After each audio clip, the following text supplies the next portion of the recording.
You're listening to Searching for More, a podcast of the Diocese of Arlington. On this episode, Father Jamie Workman, the new Vicar General for the Diocese of Arlington, shares his personal faith journey and conversion story. The connection and the coherency of the Catholic Church, with all of its ups and downs, in my mind, I started to realize that the continuity that I was looking to find to introduce me to Christ in an authentic way was in the church. Hear Father Workman talk about what drew him to the Catholic faith and ultimately the priesthood. This episode's host is Billy Atwell, Chief Communications Officer of the Diocese.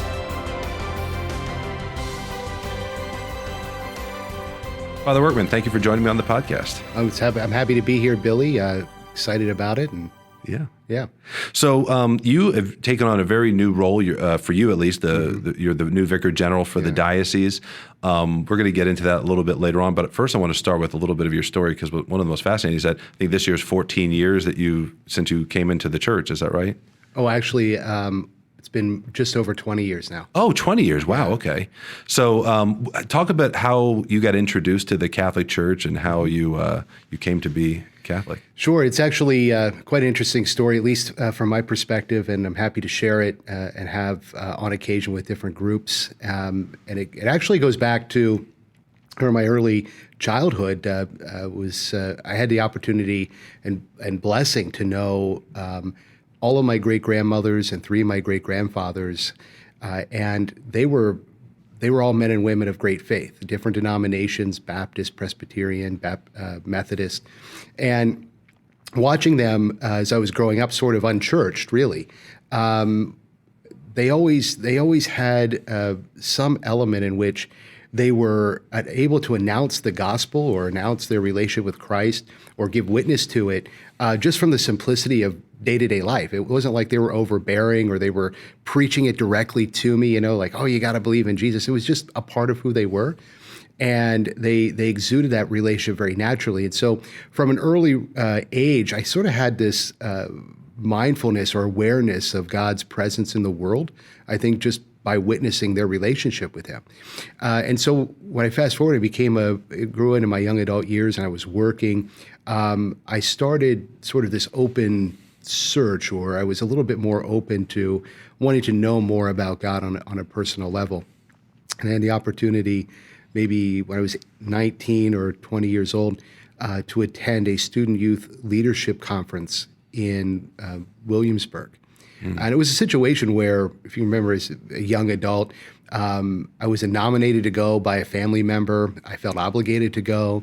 I didn't really necessarily feel like I wanted to be there, but I went out of obligation, and I thought sort of that young adult mindset, well, I'll just go down, I'll meet some other young adults that are similarly minded, don't want to be there. We'll go off and do our own thing, and then we'll come back and then say it was a great conference, But what I encountered was a whole bunch of young adults that were on fire for being there. I couldn't find somebody that didn't want to be there, and I couldn't understand why.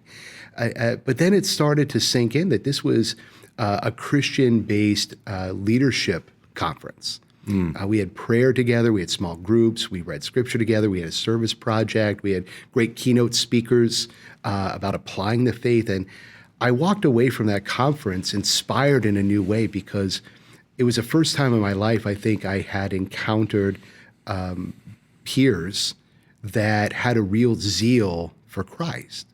And I walked away saying, I want that same zeal in my life. At the same time, there was another component in which I had this awareness. I probably couldn't have formulated it any other way than this at the time, that if Jesus loved me as much as I understood and came into the world because of his great love for humanity, wanting to win salvation, then it wasn't as if he had done all these wonderful things and then ascended into heaven and said, good luck with all of that. That there was somebody out there that was going to be able to, in a real way, in an authentic way, introduce me into the mysteries of the life of Christ. So I didn't want to just start showing up at a random neighborhood church that was conveniently located to me. And I wanted to take time to really look and say, where am I going to find that authentic connection to Christ that I was looking for in my life. And then simultaneously, I was saying to myself, but I'm not going to be Catholic. Like, I'm not going to start out being You had your Catholic. standards after all. Right, exactly, yeah. And obviously, I think that was just more out of my own ignorance and not really understanding, what the church is, and not really being raised in a particular faith. But I started down that avenue of just reaching out and looking and trying to study, not from a strictly academic point, but speaking with people that I knew were practicing in different denominations from the Methodist and Baptist and Presbyterian backgrounds, but also had a number of friends who were Catholic and just talking about their experiences in the church. And I started watching all of those televangelists, and especially in the evenings. I had that downtime, and one person that stuck out at that time was Mother Angelica. Yes. Yeah, and I think the reason was that she was not what I expected. When you grow up outside of the church, your only perception maybe of sisters and consecrated religious is what's portrayed maybe in movies or in the media, and quite often you can get the perception that they're removed from society, that there's sort of a stiffness or rigidity to who they may be, and but she wasn't any of that. And she was laughing, and she was making me laugh, and it started to break down any sort of barriers, I think, in my own heart towards thinking about the church. And along those times, I was buying different versions of sacred scripture, different translations, and just trying to do a comparison. Not that I knew anything; I'd never studied in-depth sacred scripture, but that's how God moved me. And I remember going to a Barnes and Nobles when they were everywhere, and I walked by the register, and there was a shelf of discounted books that they were selling, and one of them was a Bible for $10. I think if you see a Bible for $10, buy the Bible. Right. So I grabbed it. I didn't really pay much attention to what it was. Bought it, took it home, opened it up immediately to the Book of the Maccabees, which really struck me because I'd never heard of the Book of the Maccabees. Right. And I closed the Bible. I looked at the cover, and it was the New American Bible, St. Joseph edition for Catholics. And I grabbed the other Bibles that I had, and I started looking down the indices, and I discovered what I since learned is the Deuterocanonical, those books of the Old Testament that are a part of our heritage in the church that are not in the Protestant Bibles. And there was this moment right, exactly. And there was this moment of grace in my life, and I really believe that. Once somebody asked me, how did you come into the church? How did you find the faith? And I mentioned that it was a really graced moment. And the person in response said, well, I know it was grace, but what led you to the conversion? But I really believe that because I don't know how else to explain this moment where everything that I had learned when I saw that Book of the Maccabees and I was engaged in this moment, that everything I learned from a secular university, George Mason University, on Western civilization and history came flooding into my mind. And the connection and the coherency of the Catholic Church with all of its ups and downs came to my mind. I started to realize that the continuity that I was looking to find to introduce me to Christ in an authentic way was in the church. How old were you at this time? I was about 20 years old. Oh, okay. So you're in college, but early on in college. Right. Okay. Yeah. Wow. Right. That's fascinating. Now, let me back up just a little bit. Sure. What was it that beforehand put you off to the Catholic Church? You said, I want to be Christian, but certainly not a Catholic. What was it that you had maybe thought going in Catholics believed, or what was it about Catholicism that didn't attract you on its face? Yeah, I think some of it was just sort of the casual beliefs that, religion maybe was just merely a man-made mechanism for relating to God. and the structures of the church and the sort of what you can visibly see from the outside looking in seemed very, very rigid to me. The bureaucracy, the bureaucracy, and again, a lot of that had to do with, I mean, just a lot of lack of understanding about faith and tradition in terms of the handing on of the faith and transmission of revelation, but also I think another level was the humanness. I knew a lot of Catholics who were nominal Catholics. They weren't necessarily practicing their faith. It didn't seem to be any more important to them than anybody else that I encountered or met. So I think it was the human aspect, and then also sort of seeing the structure, not understanding how God can use that structure in a person's life to draw us closer to himself. It is so ironic, though, that the institution of the church is what was putting you off at first, and now you've been a canon lawyer, you've worked as a judge in our tribunal, and now a vicar general. That's like I've noticed. I have a couple friends who have converted. One's priest and one's not. One was really put off by the idea of Mary. Could not get over that. Now has a huge Marian devotion. Right. The other, the Eucharist, that was the big hurdle. And of course, he's a priest. He's consecrating the Eucharist, and so it's just funny how God could use that big hang up as something that's a major part of your ministry. Obviously, later. So you're at that phase. What was the catalyst that led to the actual entering RCIA and coming into the church? Yeah, it's a really good question because I really didn't know what to personally do at that moment. You have this conviction. I had this awareness and conviction, like what I'm looking for is in the church, but how do I actualize that? I actually need to go to Mass. Where's the door? Right. And there was also, I think, a little hesitation and fear in the sense that some of my family were a little bit more, again, maybe anti-Catholic at the time. Not necessarily that they disliked Catholics per se, but just the idea of the church, that was there.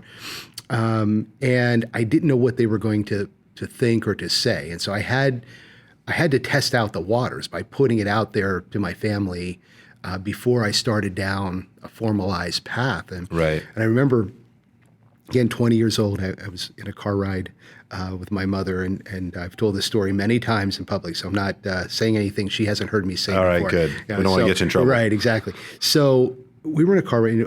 We're going through, what I was experiencing, where I was in the beginnings of this conversion, and why I was being drawn to the church. And I'll never forget this. She said, "Well, you're an adult. You can make that decision. Just don't come home and tell me you want to be a priest." This is another one of those, you draw the line in the sand and God's like, oh, so that's where I need to go. That's so funny. Yeah. So I think part of it is that, again, from her perspective, any parent's perspective, that, what is it that parents want for their children? They want them to be happy and flourish, in this world. And if a parent in particular doesn't have an experience of a happy, flourishing priestly vocation, then they fear that their son could never be happy in such a vocation. Right. And that was something that she had to learn, and she's done a complete 180 on all of that wonderful. Over the years, and she's become very supportive and prayerfully supportive of the vocation. So who was running, or the chaplain at George Mason at the time? It was Father Bob Solinsky. What a wonderful priest! What a compassionate man to bring you into the church too. I remember. I had a friend that I'd asked to take me to Mass for the very first time. It was, I can tell you, it was the second, I can't remember the exact date, but I know it was the Sunday after Labor Day in 1996.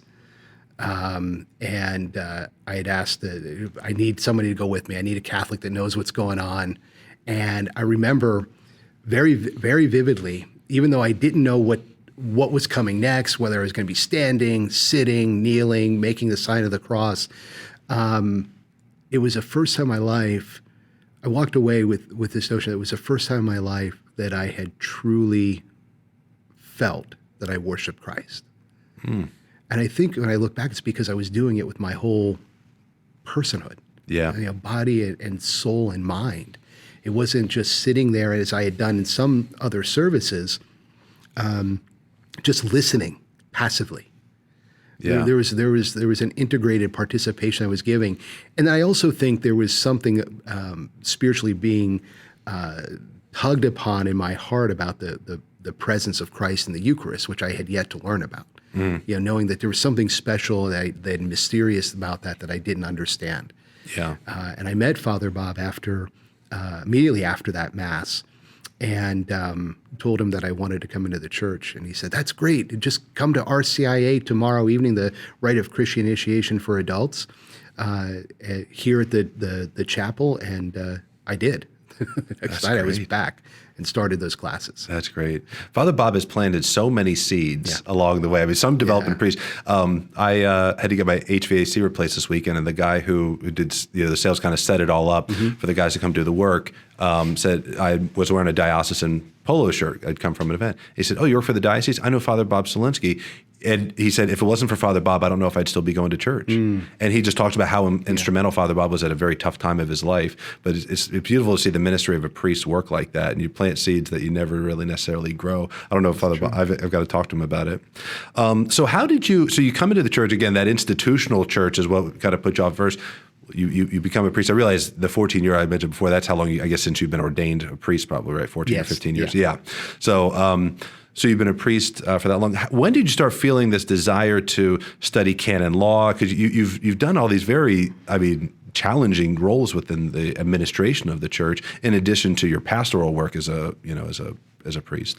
Well, it's interesting you put in those terms. I mean, actually, when I discerned the priesthood, it was really with the notion, and this is, when I say discern, I mean not only before I went to seminary, but all through seminary and the formation that I was blessed to receive at Mount St. Mary's Seminary, that my mind and my heart were really on just following Christ. I had this sense that Christ was calling me to give my life to Him and to the church in this way, and my passion and my zeal really were for parish priesthood. And Arlington, I mean, a lot of times, I'm originally from Pennsylvania, and a lot of times I run into Catholics back from Pennsylvania.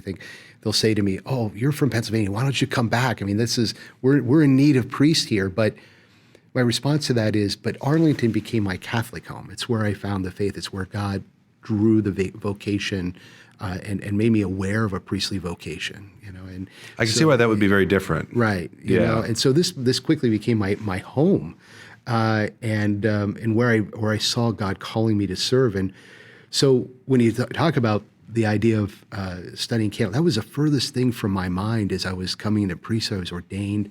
My first assignment at Blessed Sacrament in Alexandria, visiting the hospitals, being involved with the Knights of Columbus, the young adult ministry, the school, marriage prep. All of that was like receiving a fulfillment of my heart's desire to serve the Lord. And I felt whole and complete. And so when Bishop Laverty asked me he really asked me, and he made it very clear that he was asking me if I would go and study canon law at Catholic University full time and leave parish ministry for that time. It was not on my radar at all. It was something that others, I guess, had seen, or the others had discerned was needed, and because of my trust in how the Holy Spirit works through the bishop and his discernment for gifts and assignments, I humbly said yes, knowing that there would be that maybe it would be a while before I got back to sort of that parochial ministry that is very much a part of our hearts. I remember before Father De Laterante went to Rome for an assignment, when he got the call, that he said, "Well, I didn't become a priest to say no." Right. And I always thought that was such a beautiful and simple way to understand any vocation. Welcoming kids into a family. Sometimes it's stressful. And things. But well, I didn't become a husband to say no. But that's beautiful to see you take that on, because I've worked with you for a few years now. You're a very bright guy, so I see why people would have saw that in you. But to take that on, not thinking that was something that you necessarily wanted to do. So after you studied canon law, you became a canon lawyer, you got your degree in that. What was the nature of the work you did then at the Chancery? Well, I was when I finished my coursework and completed my degree in May of 2013, Bishop Laverty immediately assigned me to the chancery full time and working in the tribunal as well. And the name of the office was changed from just merely the tribunal to the Office of Canonical Affairs and the tribunal, because when one of our former vicars general retired, they took some of his administrative duties and they asked me to take them on. Okay. Things like marriage dispensations, permissions, working and helping with those that wanted to transfer their rite, which means like a Latin Catholic wanting to become an Eastern Catholic, or an Eastern Catholic becoming a Latin Catholic. And working with sort of that administrative duty, and then also serving as a full-time defender of the bond. What does that mean? Defender of the bond, in the formal annulment process, there involves a couple of officers, and one is, of course, the judge or judges that might make up the court, but then also the advocates of the parties. And then the defender of the bond sort of plays a role in which they ensure and they watch over the procedural application of the law and how the case develops, to make sure that there's no anomalies present there, and that the rights of both parties have been protected. And it's the defender of the bond's role to make any observation that the procedural norms have not been followed to the judge or judges in the case. But then also in terms of the argumentation, to sort of play, as I put it, the devil's advocate, in that somebody's presenting their testimonies and evidences and proofs for why the church would overturn a presumption of validity of their past marriage, or their former bond, or with their spouse, and so that if and when the judge writes an affirmative decision, it's not a straw man. It's not just checking off boxes or pro forma. It's really been examined. So if the defender raises any objection, the judge or judges, when they write the sentence, have to address and overcome those objections. And it becomes a stronger sentence, really. Yeah. Well, one thing that I've heard you talk about before is when you're dealing with, especially annulments, it's something that's so sensitive to people, but it is a legal process within the church in order to receive what's called a declaration of nullity. Talk about that whole process as a ministry, though. As like a ministry of the church, because you've described that in a way before that I thought more people should hear that. Sure. First of all, anytime someone's bringing their past forward, it can be very emotionally difficult circumstance. But when it comes to the tribunal, it's not just filling out a form or checking off boxes. Person is coming to the pastors of the church, and they're able to lay out their story in a way that it's received, that there's an accompaniment, not only by the judges or the court officials, but also, the number of times someone has said in a hearing, Father, this has been so good for me because it's the first time I've ever told this story in front of a priest. It's the first time I've been able to open my heart or my past that is very painful in many cases to the church. And so the judges are very professional, and the defenders of the bond that we have in our tribunal are professional to be sensitive to that reality. And we also are able to, in many cases, connect them to counseling to start processing those past wounds and be given the tools that they need spiritually and humanly in the life of the church, regardless of the answer that they may receive from their petition, whether it's an affirmative or a negative at that time. And I think there's also another dimension that is pastoral, and that is the proclamation of the dignity of marriage. It's not. Any declaration of nullity is not merely and should never be seen as a Catholic divorce. Right. We're looking back at the beginning of a marriage, saying, was there something missing that kept this bond that we're examining from forming in the way that the church intends, or the way that Christ intended?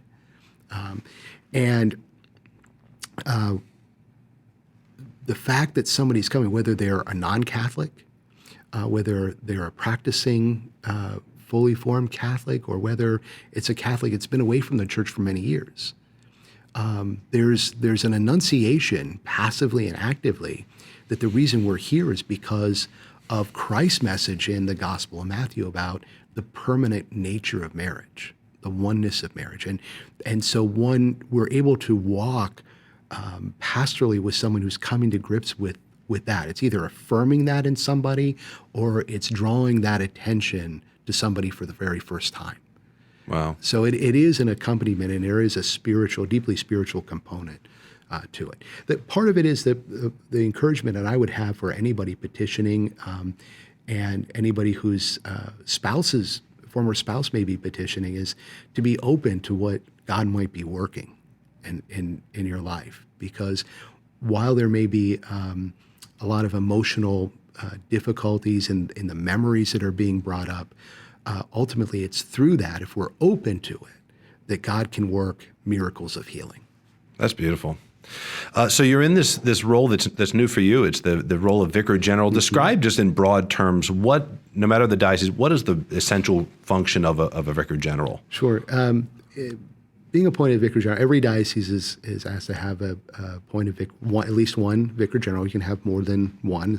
That's discernment of the bishop, or either because of the needs that he has or the way in which he wishes to structure the diocese based on its size and pastoral needs. But it's a share in the ordinary executive governance of the bishop over the whole diocese. And that's in contrast to maybe what some are given the title as Episcopal vicars, which they share in the same ordinary executive power, but in a specific ministry or in a specific area. So, for example, sometimes a diocese might have an Episcopal vicar for the Spanish apostolate. Okay. And so their governance and sharing with the bishop's governance and exercising it come in that capacity, whereas the Vicar General, most of the time, is over the whole diocese. Gotcha. Okay, yeah. Very good. And then practically speaking, it can mean, as you alluded to before, it can mean different things in different dioceses in terms of the bishop's vision and how he wants that ministry to be exercised. Very good. So there was also some other changes in terms of the structure of how a lot of the ministries that typically fell under the Vicar General role are going to be shared. So talk a little bit about what you'll be overseeing and how you'll be functioning in the role. Sure. So so the structure that you're discussing has to do with we've made the announcement of hiring Ward Jones, our new Chief Operating Officer, and he'll be overseeing the operational offices like information technology, HR, child protection, risk management, and legal counsel and the like. And then the other pastoral offices, I will be overseeing those directors. So the Office of Marriage, Family and Respect Life, the Office of Youth, Young Adult and Campus Ministries, the Office of Catholic Schools, the Victims Assistance, the Divine Worship, and so the pastoral, the Multicultural Ministries, Spanish Apostolate, the pastoral arm or the pastoral mission of the bishop in the church, those offices, which makes sense that the bishop is asking a priest to be more directly involved in guiding and bringing his vision to those offices. Very good, very good.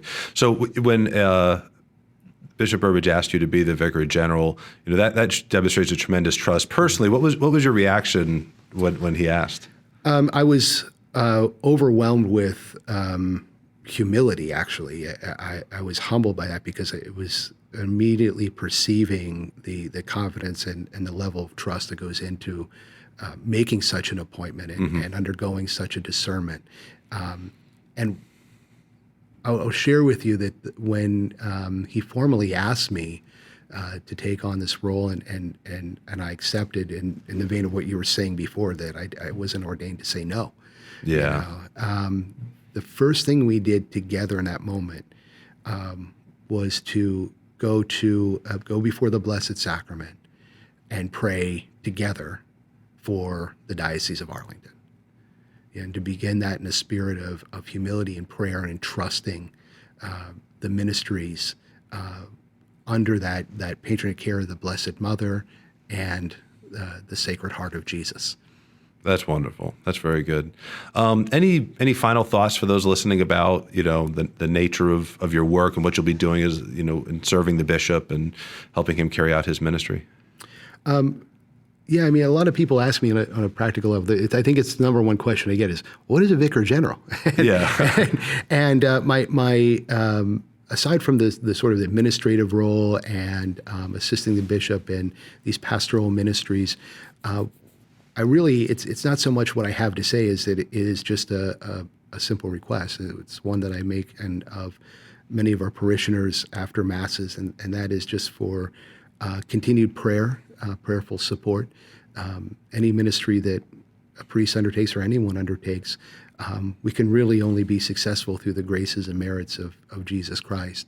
And that's the only way in which I think I could be successful in assisting the bishop and bringing the message of the gospel in a joyful and hope-filled manner to the people of the Diocese of Arlington. Very good. Well, thank you for your time here. Thank you for telling us a little bit about your story and sharing, your backstory with the people that, you'll be serving, in this ministry as Vicar General, and for all your hard work. Just know that we're praying for you as well. Thank you. Thanks. It's great to be here. You're listening to Searching for More. If you enjoyed this podcast, please write a review on iTunes, Google Play, Stitcher, Spotify, or wherever you listen. Also, make sure you follow the Diocese and the Arlington Catholic Herald on Facebook, Twitter, and Instagram. And subscribe to our YouTube channels for regular videos that inspire, educate, and inform about the Catholic faith in our diocesan community.